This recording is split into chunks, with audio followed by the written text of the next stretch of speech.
From dynasties to damage control. A's, Cardinals, today.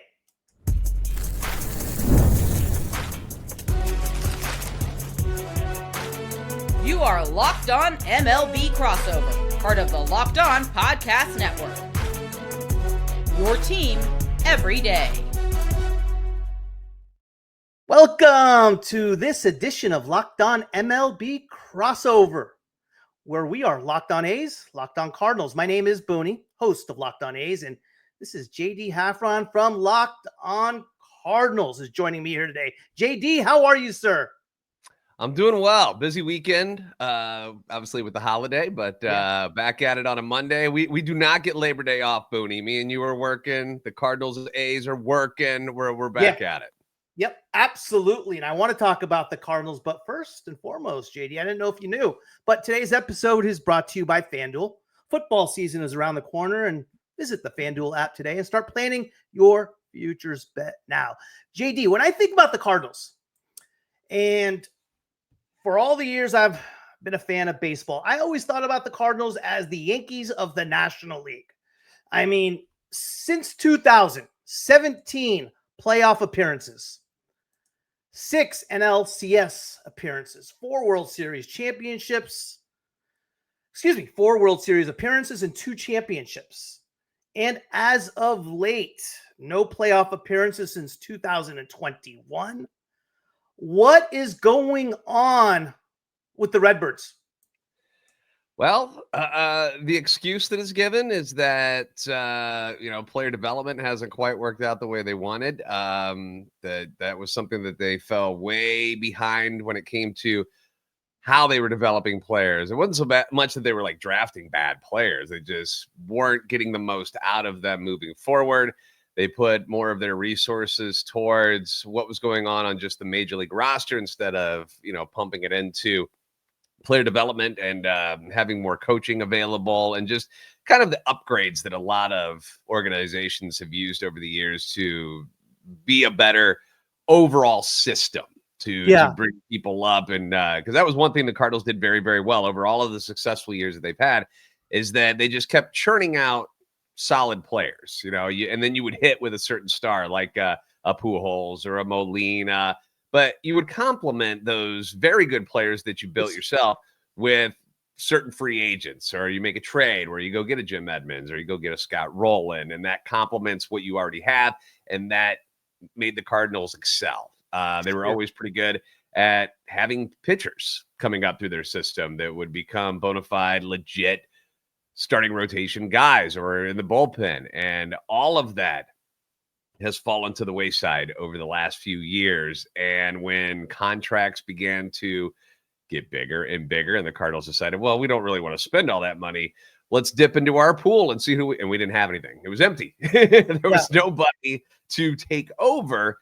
And hence the demise of what was once considered, like you said, the Yankees of the National League, where they were like, this is the blueprint. This is how we do things. The Cardinal way, as it's been known, which as cocky as it sounds, and the best fans in baseball, as cocky as that sounded, things were nice and it was a lot of fun. And even though they haven't fallen to the depths of some organizations, this isn't a team that, is finishing 20, 30 games out of it below 500 and stuff like that.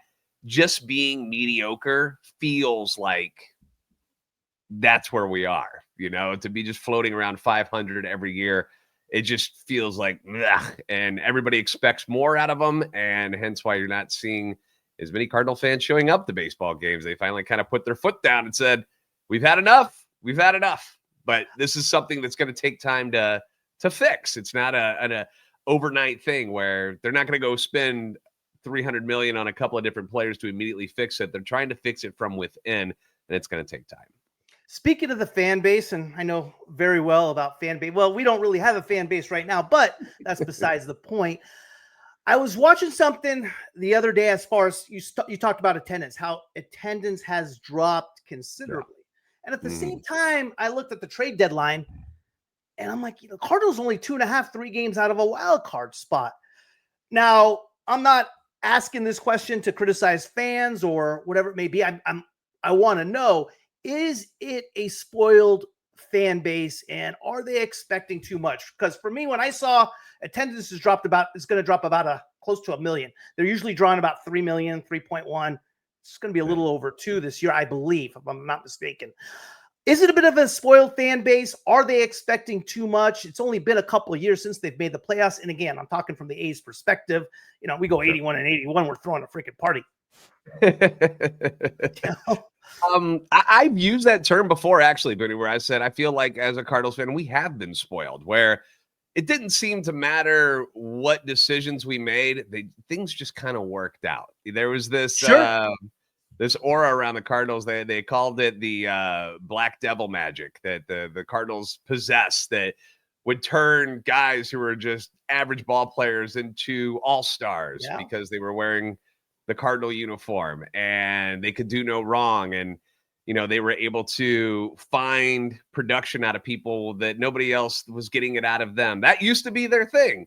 And it hasn't been like that recently. Instead, it's been more where guys who are supposed to be pretty good start to go the wrong way. Guys like Paul Goldschmidt and Nolan Arenado, who, just 2.5 years ago, excellent ball players. They were top of the line. These were elite. I mean, Goldie just won the MVP back then. And and then it just whoosh, and then it was over. And everything just hit a wall. And Molina was gone and Wainwright was gone. And then you started to see Goldie and Nato start to their trajectories, they plateaued and then they started to crumble. And we're like, oh my gosh, what do we do? Who do we bring up? And we don't have anything. And the fan base at the time was like, here are some things that you need to do. These are the ideas that we have that we think that it would be a smart move to help remedy this situation. And instead, the Cardinals management ownership, instead of going out and spending on a couple of guys that they thought, fans thought were reasonable, they instead would go dumpster diving and they would go find, a Lance Lynn. They'd pull him off the trash heap and they would go get, Kyle Gibson and, and fans are like, no, you can't, that's not going to work. That's not going to fix this stuff. And that seemed to be, they were trying to put Band-Aids over serious situations. And the fans are like, look, you've taken advantage of us the last couple of years. We're still pulling in. And I'm just speaking from what my perspective of it is and how I feel like so, because not all the fans are the same way. There are people that are still going out there. But most of them are just fed up with this regime. They're fed up with the decision-making that John Mozeliak has had and as much success as he's had over the years, because he's been a very good general manager and president of baseball operations. It's just been in the last 5-6 years that it seems any move he makes, it just blows up in the Cardinals' face. You're seeing prospects like Randy Arozarena and Sandy Alcantara and Zach Gallen going into other organizations. Whoever we're getting back for these certain guys aren't working out the way that Mo thought they would. And you're seeing these guys flourish in other places. Adolis Garcia, they're seeing these guys have big time production for different teams on the biggest stages too. Like it seems like anytime the Cardinals trade somebody away, that guy becomes the NLCS MVP. Tommy Edman last year, they sent him away for Eric Fetty. If Eric Fetty pans out and things work out, everybody's like, okay, that's fine. No, it was a disaster. It was awful. And Tommy Edman goes on to win a World Series with the Dodgers and becomes the MVP. And it's like, and it seems, and it's been that's been kind of the trend over the last few years. And fans are just like, I'm fed up. I can't take this anymore. Get him out of here. We need new leadership. We need something new. We need fresh ideas. We need to do something different because this isn't working anymore. And fortunately, that is happening. Chaim Bloom is coming in and he's here, but he's going to be taking over that position starting full-time next year. And Cardinals are hopeful that that will help get them back to where they want to be. It's crazy. When I look at the 2025 Cardinals, they're 5 games out of a wild card spot right now, but I believe they had 6 games a month ago where they lost 4 of 6. Correct me if I'm wrong, to the Rockies. Yes. They take care of business in that series. I mean, they're right in the, you're probably talking right in the thick of things as far as a NL wild card. Has this year, as far as going into it, as far as expectations, have you been surprised, as expected, disappointed? I genuinely thought they were going to be similar to last year, where they were right around 500, because there wasn't any upgrades this offseason that were, unless the young guys that they've kind of put their money into was going to light it up. And I'm talking about guys like Nolan, Gorman, and Jordan Walker. Unless they stepped up to the next level, this team was going to be exactly where they were last year. And that's kind of what happened. They did not take that next step. They haven't made the progression they were hoping. They've just become average, kind of below average guys, to be honest with you, in that lineup. And you're right. At the beginning, in May, when they were on fire and were shocking the world, where they were like one of the best teams in baseball. I was very much surprised. I think most people were, that they were doing as well as they were, considering who was in their rotation, with a Fetty and a Michaelis and a Palante, like guys that are not good. Let's be honest. They're not good. Right. And Sonny Gray's driving the bus, and you've got Matthew Liberatore, and that's really about it.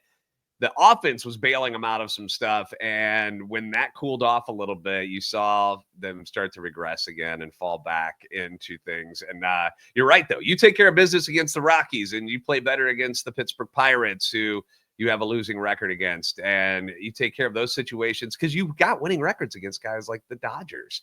You've played well against the Padres and played well against the Cubs. And there are times you see it and you're like, this is the team that we thought I see it, that there's some positivity there, but then and I've said it all year long, it's a dance. One step forward, two steps back. And that's kind of been where they are, which puts you right in the middle, which is not a great spot to be at all if you're a St. Louis Cardinal fan. Speaking of Sonny Gray, he's a former A, one of my favorite A's of all times. And he faces today one of the best prospects in all of baseball. And the A's have arguably one of the more exciting young teams around, which to me makes for an extremely, extremely intriguing series. And we'll talk about that next. Hey, A's fans, are you still paying full price for gas? Stop leaving money behind. Get real cash back every time you fill up with the free Upside app. Simply download the free Upside app in the App Store or Google Play right now and start earning cash at the pump today. Use my limited time promo code SEASON and get an extra 25 cents back per gallon on your first fill up. You could make up to $300 a year just from buying the gas you already needed. At first, I thought it was too good to be true, but it's totally legit. Real people are getting paid just to make their daily commutes, and you can too. Plus, you can cash out anytime to your bank account, PayPal, or an e-gift card for Amazon and other brands. Don't let this offer drive on by. Download the free Upside app now by using my limited time promo code SEASON for a limited time 25-cent per gallon bonus. That's promo code SEASON. Offers vary by user and location. Go to upside.com for terms and conditions. The NFL season is almost here, and FanDuel is making sure you are ready for kickoff with a can't-miss offer. Right now, new customers can bet just $5, and if your bet wins, you will get $300 in bonus bets to use across the app. I love using FanDuel because it fits however you would like to bet. Player props, building a same-game parlay, or even jumping in live as the action unfolds. It makes every game more exciting, whether you are watching your team or just keeping an eye on your fantasy lineup. It's quick, easy, and the best way to add a little more energy to Sundays. So, are you ready to play? Download the FanDuel app now by visiting FanDuel.com to get started. That's FanDuel.com to place your first $5 bet. We have an important request. Locked On wants to hear from you. We have put together a survey to learn more about our listeners and make your favorite podcast even better. This is your chance to tell us what you like, what you don't, and answer questions about our advertising. Go to lockedonpodcast.com/survey to get started. Everyone who completes a survey will be entered for a chance to win one of 10 $100 Amazon gift cards. Again, that's lockedonpodcast.com/survey.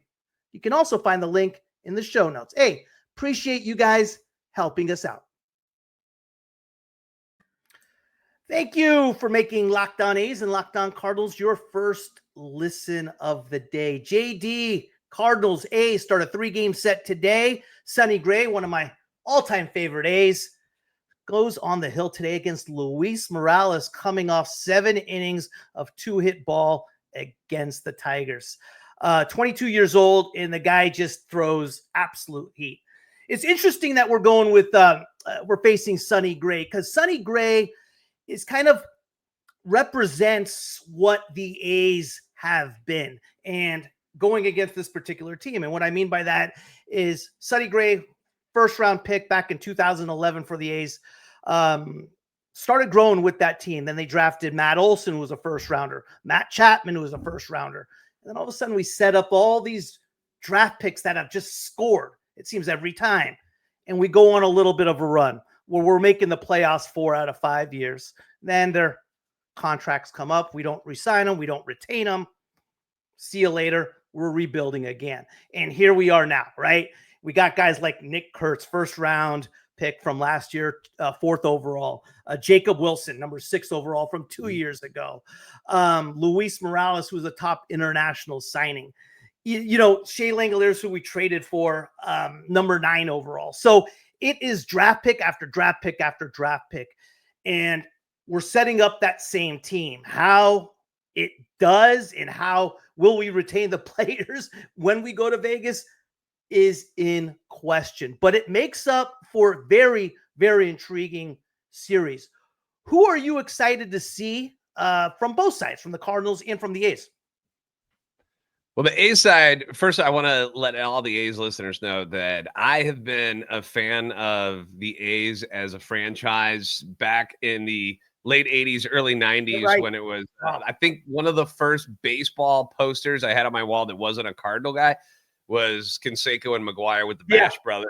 They were just juiced out of their tail that back then. I mean, they were just juicing like crazy. That's great. It was so much fun, though. Like, I enjoyed those teams.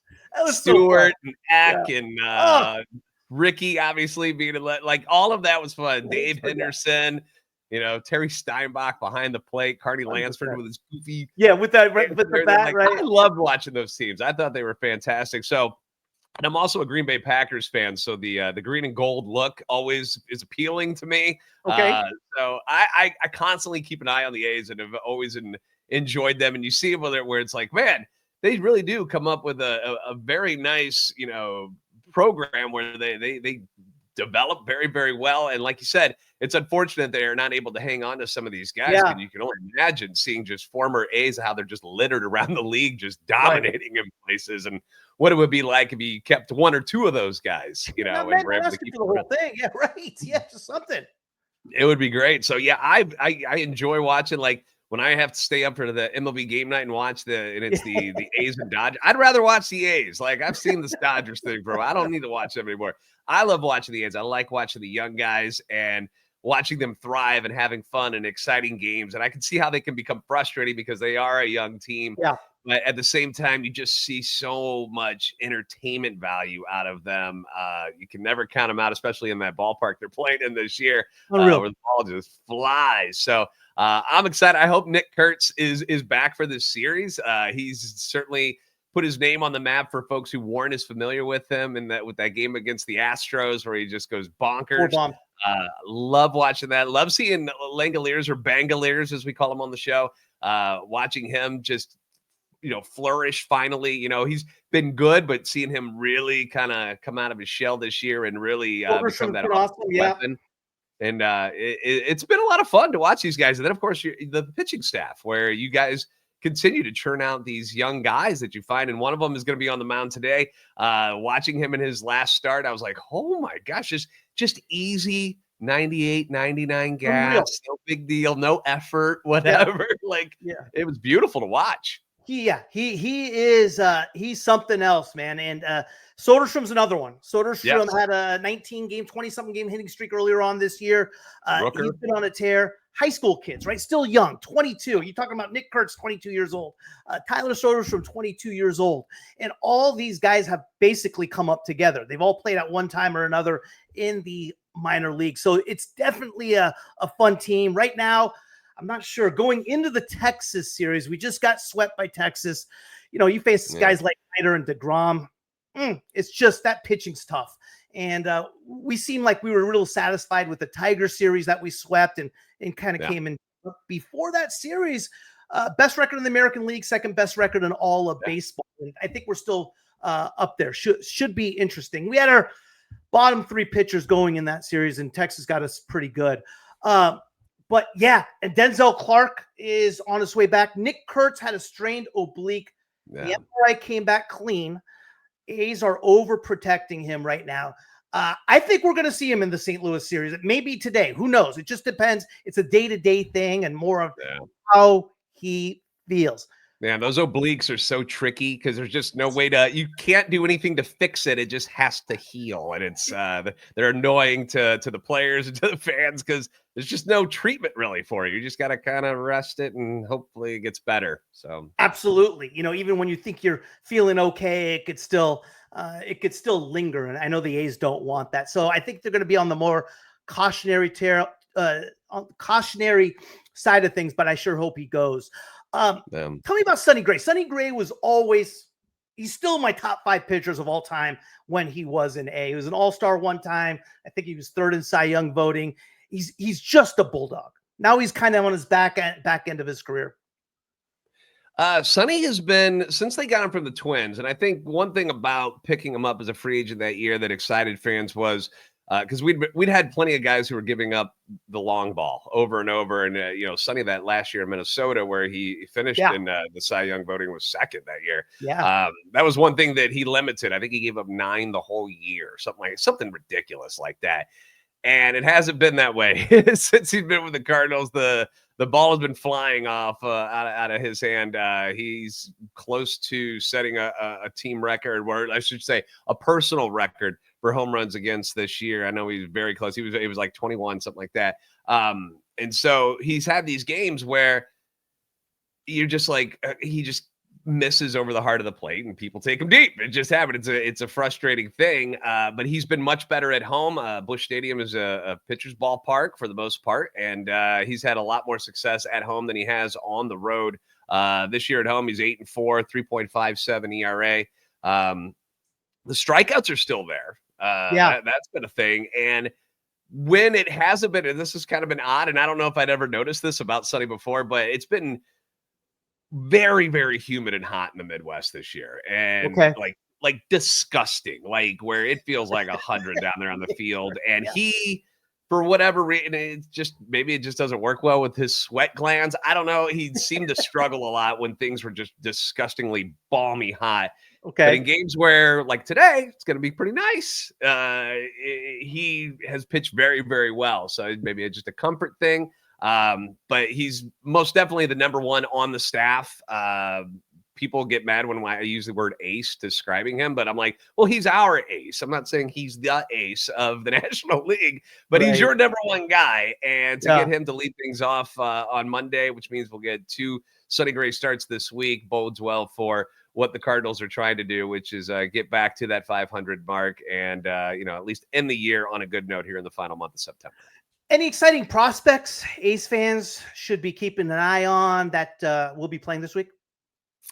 Well, there's 2, as I mentioned, Nolan Gorman and Jordan Walker are 2 guys that former first-round picks that they wanted to give runway to this year, and they were hoping that they'd take that next step. Jordan Walker's been had some injuries and stuff to deal with, just odd stuff, not like your normal, not like an oblique or anything like Kurtz is dealing with, just like some odd things that he's had. And it's been a rough go. He had a horrible game on Sunday against the Reds, 0-for-4, 4 strikeouts, and it's been frustrating to watch. He's frustrated because all these years, he's been the best player on his team no matter where he's been. And then the last 3 years have been a struggle for him trying to figure things out at the major league level. So those are guys that, you'll see little glimpses of. Nolan Gorman's starting to play much better now that Arenado's been out on the shelf for so long. So he's a guy that's gotten the bulk of the play at third base, which has been nice. But they started 5 rookies yesterday in Cincinnati. They had center fielder Nathan Church out there. Jimmy Crooks is their number 1 rated catching prospect in the organization. Got his first hit and home run in the same at bat in Cincinnati. Wow. So that was really cool to see. They also had Thomas JC is a guy that they got from the Rangers in the deal for Montgomery a couple years ago when the Rangers, there's another guy, Jordan Montgomery, went on to be awesome in the postseason after he got traded away by the Cardinals. But JC was a guy who won that AA MVP. So he's somebody. Ivan Herrera is a young who came up as a catcher. He's kind of just like a DH right now. He's been very, very good this year when he's been healthy. So there are some names that are out there. Cesar Prieto was the Cuban guy who got a start yesterday, and they just probably got him in the Baltimore deal. A lot of young guys, not the number one guy. JJ Weatherholt's the number one guy in the organization that fans are hoping to see at some point, but because Mason Wynn has been so good at shortstop, and rightfully so, you're not going to push him to the side. You're letting Gorman play. You're seeing what you got in JC and Prieto, and you're letting some of these other guys play while JJ thrives at AAA. I mean, he's only been there for, a month and a half, something like that. So there's no pressure, but everybody's really excited to see him at some point. But they are going with the youth movement here in the month of September, which I think is something fans want to see. We're tired of seeing the same veterans taking the field and just being mediocre. Like, if we're going to lose, let's lose with the young guys and just kind of see what we got over this last month. Give us something to pay attention to. Game one's in a few hours, and take this break, and I want to get some predictions from you when we come back. This episode is brought to you by Prize Picks, the daily fantasy app where making the right call can actually pay off. You and I make decisions every day, but on Prize Picks, being right means cashing in. With football back, Prize Picks is the simplest and fastest way to get in on the action. Just pick more or less on 2 to 6 player projections, and you could turn your takes into real prizes, all in less than 60 seconds. I've been playing Prize Picks lately, and it's such a fun way to stay locked in for the season. It's quick, easy, and honestly, my favorite way to follow along with football.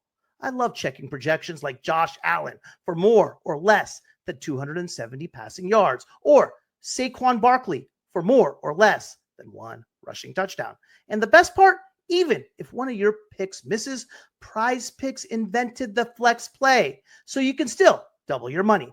Download the Prize Picks app today and use code LOCKEDONMLB to get $50 in lineups after you play your first $5 lineup. That's code LOCKEDONMLB for $50 in lineups after your first $5 play.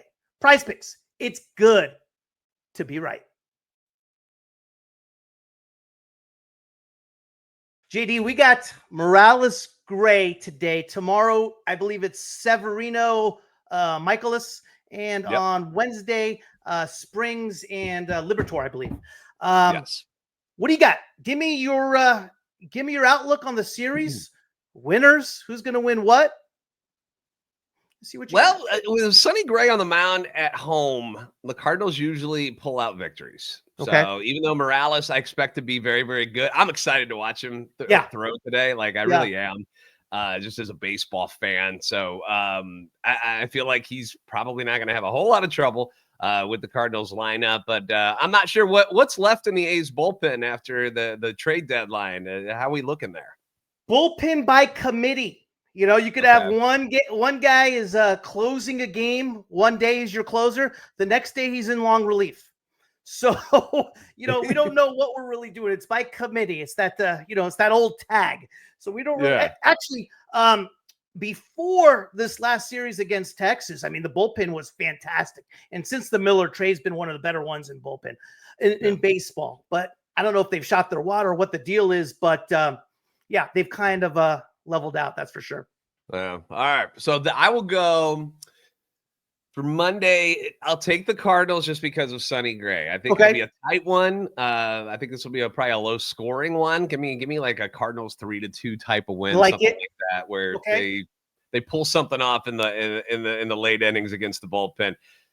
I never trust any Andre Palante or Miles Michaelis start. I call it Michaelis roulette, because you put the bullet in and you spin it, and it could take your head off, or somehow he becomes just a decent pitcher. He has trouble keeping the ball in the yard. You've got a lot of sluggers with the A's, so I wouldn't imagine that they should have too much trouble popping. I'm just glad we're not playing in Sacramento, because I would be scared to see what damage would go up against Michaelis in that ballpark. Yeah. So I will give you guys the win on that on Tuesday. And I owe this to the Cardinals fans, because I actually, when I was doing the predictions with Jeff Carr against the Reds series, and I had the Cardinals losing 2 of 3, and I got destroyed. I got pulled over the coals for that one. So I can't pick against them on Wednesday. They were like, oh, why don't you just go be a Reds fan? I'm like, well, hold on. I'm just being honest. I'm being honest. I'm not, you want me to lie to you? This game, Springs, Liberatore, 2 lefties. Cardinals haven't hit lefties all that great this year. Libby's usually good for about 4 innings, and then things start to go haywire. But I'll take Liberatore in this one. So give me 2 out of 3. Cardinals win Monday and Wednesday, and the A's take Tuesday's game. But it's going to be tight games. It's like I think it's going to be a fun matchup to watch. I think it's going to be a fun series on both sides, which excites me as well. Today I got A's up 2-1, and about the 6th or 7th, Morales goes out, bullpen comes in, implodes, loses 5-2. Cardinals take game 1. Severino, who loves it on the road versus at home. One thing I got to remember, the A's are playing on the road, but they're really playing at home. They'd rather be on the road than in Sacramento. So I got tomorrow Severino's first start back from being on the IL. I think he's going to deal. And I think the A's going to win tomorrow 5-1. And Jeffrey Springs has been fantastic. And I got the A's winning the series 2 of 3. So the only one we have different is on Wednesday, which is great news for the Cardinals, because I've been running at about 12% on my predictions. So I haven't been doing so well. Prize Picks would sure love me as a customer, I tell you that. But JD, it's going to be a lot of fun, man. And I appreciate you coming on, and we'll see what happens, man.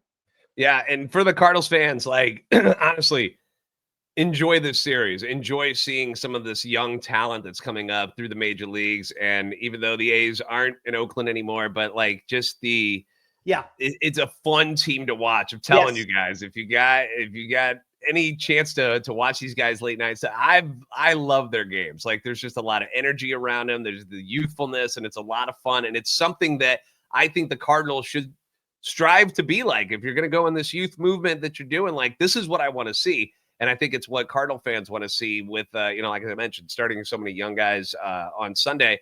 Like, I want to see these guys who are they're so happy to be in the major leagues instead of just, going through the motions with the same veterans over and over. Like, I want to see that energy on that ball club. And, the A's have been able to do it all season with these young guys. And you've seen how they've been thriving over the last 30, 40 games. So, it's a lot of fun to watch. It's a lot of young, great talent. And I think you guys are going to enjoy this series. So if you get a chance, head on down to the ballpark, check them out.